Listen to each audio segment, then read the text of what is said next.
Hey everybody, it's Dave Breithauer with Birch Press Design. Today's video, I'm going to share with you a technique for changing up the way that your dies look, just by combining a couple different dies together with a double die cutting method. This is going to allow you to give your dies a whole new look and make these designs even more versatile.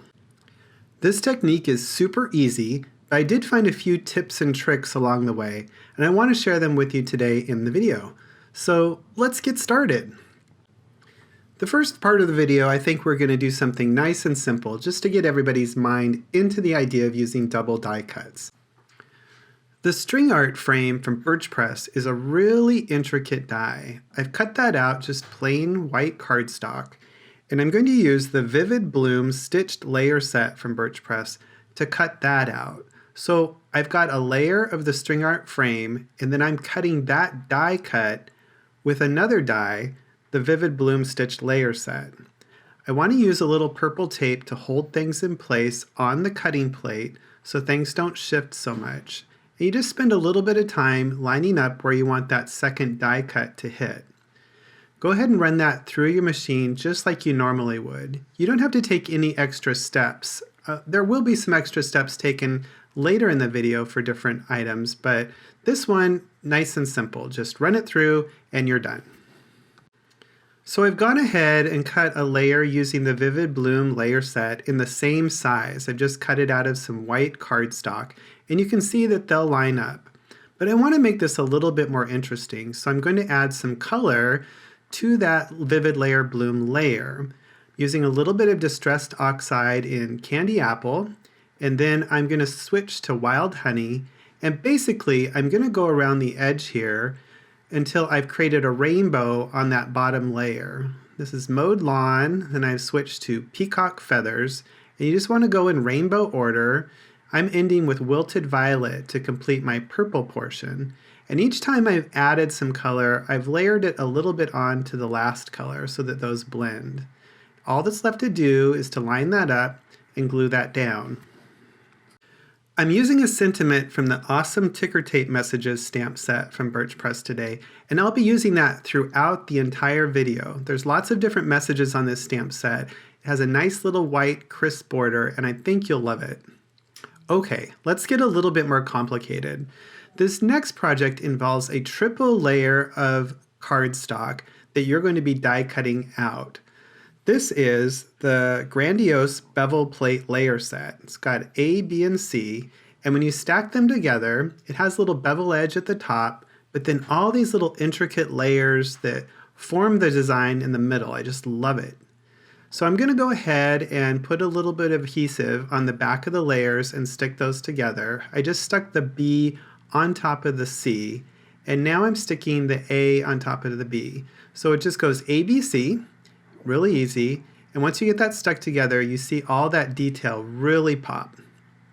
I'm going to run this through my die cut machine as is. It's a little thick, and what I want to do is flatten it so that when I do the die cut on top of it, it's not too thick.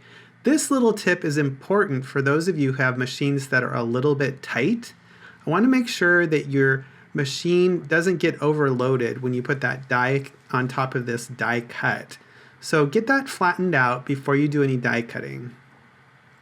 Okay, I'm going to take the big layer from my Vivid Bloom layer set, and once I've got that into position, I'm going to use a little purple tape to hold it down. Now take your time when you're positioning this. You want to kind of line up the holes as best you can. If you don't get it exactly right, there might be one side that's a little bit bigger than the other once you get it cut out. Then you can arrange it and orientate it later on your card so that it's not as noticeable. And I can show you what that means in just a little bit on the video. You're going to go ahead and run this through several times. You want to make sure that cuts through all of those layers. Depending on your machine, that might be twice, or sometimes on my machine it's 4 or 5 times. You want to get it so it goes all the way through, and then gently sort of work it out of the die, making sure that it's cut all the way through all those layers. If it didn't cut all the way through, put it back into your machine and run it through a few more times just to make sure you got a nice good cut. Now this is just white on white on white. I decided to really accentuate those layers. I'm going to add a little bit of color on top with a spongy method, just using some Distress Oxide ink in Wild Honey. So I'm going around the edge here in sort of a circular motion. And then in the middle, I'm going to use Distress Oxide in Peacock Feathers. So it's a little bit of blue in the middle, fading to a little bit of gold on the outside. And then I'll attach just a solid background behind that to give it a little boost of color in the back. Now to decorate this card, I've taken the A layer of the Grandiose bevel plate, and I'm going to attach that to the front flap of a top folding A2 card. Add a sentiment and you're all done. And look at all that really extraordinary detail, and it's all confined in that vivid bloom shape. Now here's another one. I did the exact same thing, layered A, B, and C in layers of white, aqua, and teal, and I have two pieces that I can work with. So this center piece I've just cut out. I'm going to back it with a black piece of cardstock in that vivid bloom shape, and I'm going to use that to create sort of a little composition on the front of this brightly colored card. I've cut the vivid bloom out in several shades of bright cardstock, and I just want to arrange it, just have a little bit of fun with it, like a puzzle piece, putting that together, and stick everything on the front of an extra size tall card. And you can see on the left, I've got Thank You My Lucky Stars, and on the right is that leftover layer that I cut out originally, and it makes an amazing frame to put around some more vivid bloom layers. A nice little thank you card ready to go. 2 for 1. Okay, now that you've done a triple layer card, let's ease back down into a double layer card, because now you can handle anything. I'm just going to use the B and C plates from the Honeycomb bevel plate set. I've cut those out in 2 different shades of gold, and I'm just going to use some adhesive to stick those together. This is the same process that we did before, but this time we're just using 2 layers.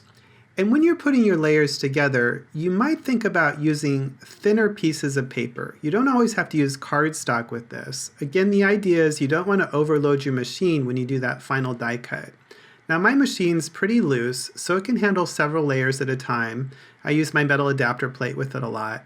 But some people's machines are a little bit tight, so be a little bit careful. I didn't run the paper through beforehand because it was already pretty flat. So I just put a circle die on top of this layer and cut it out. And you can see here that there's a portion that's a little bit uneven. It's kind of that on the right hand side, kind of a straight edge. I'll just use that to line up my design and orientate it when I put it onto this flap so that it looks nice. I'm using the same card design as we did in the last project, where it's sort of a short flap on the front side, and I'm decorating it with A and B layers from the Honeycomb bevel plate set. And then I'm going to go ahead and put that circular cutout on top. But I noticed that the double die cut was sort of getting washed out, so I switched out the white background with a dark brown background to make things stand out a little bit more, and I like the contrast. Now all you have to do is go ahead and mount it, and you just maneuver the design so it looks nice and symmetrical top and bottom. I really like how this design turned out, so I tried it in a different color scheme with a dark chocolate background, 1 layer on top of the card, and then the double die cut right in the center flap. Super fun design and really easy to do. Now I've designed a lot of dies this year that has some extra little details around the edges. This is the Scalloped Pinpoint Circle Cutout die set from Memory Box, and it cuts out circles with this great little scalloped pinpoint detail right around the outside perimeter. I'm going to use that to cut out this floral star from Birch Press. So I've used layer A and layer B. I'm just taping it with some purple tape to my scalloped circle die, and I'm going to run that through the machine just like we've been doing all along. Since it was just 2 layers of cardstock with a die, I didn't need to pre-run it through my machine. But again, if your machine seems a little bit tight, run those layers first beforehand, before cutting with the die, just to make sure things are nice and flat. And you can see it cuts out that center piece, and then I positioned it just right so I have an outside frame as well. I'll use both of these designs to create 2 different cards. Again, 2 for 1. Just going to carefully peel things off, and you can see what a nice outline that is. Now I'll go ahead and just stack up the scallop pinpoint circles, and that fits perfectly right inside the middle one. All you have to do next is add a sentiment. Hello friend from the awesome ticker tape messages stamp set is perfect in the middle, sized proportionally, and it makes a nice, bright, and colorful card. And remember that extra piece along the outside? I'm using that for a frame to put a couple of different vivid bloom layers right in the middle with a "You are awesome." I tried this out again. I just love the way that this design created an inner and outer piece. And I'm using a stamp from the awesome ticker tape messages stamp set. This is a frame that sort of goes above and below all those little sentiment messages. And it has a matching die available too. So I've embossed it in gold embossing powder on black cardstock, and I'm going to run that through the machine to cut out that stamp in just the right position. The stamp set has 3 different designs like this that give an above and below little frame that work with all the different messages and sentiments inside the stamp set. You can see here that I can position the congratulations right in the center there, and it goes perfect on top of that double die cut that we made before in gold and white. Now I'll just use the scallop pinpoint circles to create lots of layers for the front of a very elegant card. I'm using a little bit of paper from the Springtime Bouquet Dots and Stripes set for the top, and a couple layers of just plain old off-white paper to create 3 layers of pinpoint circles. I'm going to go ahead and stick that beautiful gold double die cut right in the middle, and then I can layer that stamped and die cut frame and the message right on top. Isn't that elegant? I just love the look of this. So subtle, and that shine from the gold really makes this design come alive. The gold embossing powder and the gold metallic on the double die cut really coordinate well. That congratulations really shows off in the middle. And there on the right, that's the extra piece that was left over from doing the double die cut. Again, I just use it as a frame with a simple glittery circle in the middle and a happy birthday. Okay, on to the next project. Now, so far, what we've done is try to focus on getting that centered right onto a design when we do a double die cut. But I want to show you that it's just as easy to do something that's asymmetric or off-center or off the edge. Here, I'm using the Dazzle Bevel Layer Plate Set. I'm going to glue A on top of B and then B on top of C all together. You can see that things are nice and even there and create a lot of great topography and texture. And I keep going back to this Vivid Bloom layer set. I had a lot of fun working with this. The shapes all layer so nicely, and it's such a beautiful design, very mandala inspired. I'm going to go ahead and get that taped down onto the design, and you can see it's a little bit off the edge. So I've sort of lined it up in the middle, but then it does come off the edge. And I'm going to use a black layer behind that to really make that color stand out.